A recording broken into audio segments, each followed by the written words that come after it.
গাজাতে যদি আমার একটি ভাইয়ের আরো প্রাণ যায় তাহলে ওআইসি সহ জাতিসংঘের যতগুলো মুসলিম বিশ্বের রাষ্ট্র আছে সকলে এক হয়ে ইসরায়েল এবং ট্রাম্প প্রশাসনের বিরুদ্ধে আমরা যুদ্ধ ঘোষণা করব।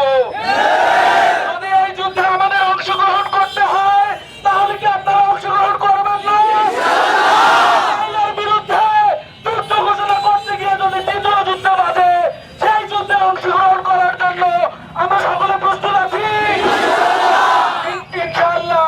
যদি দ্বিতীয় বিশ্ব লাগে সেই দ্বিতীয় বিশ্বযুদ্ধে ইহুদিকে নিধন করার জন্য সকল দল মত নির্বিশেষে এই সুন্দরগঞ্জ থেকে আওয়াজ উঠবে ইনশাআল্লাহ। ধন্যবাদ সবাইকে।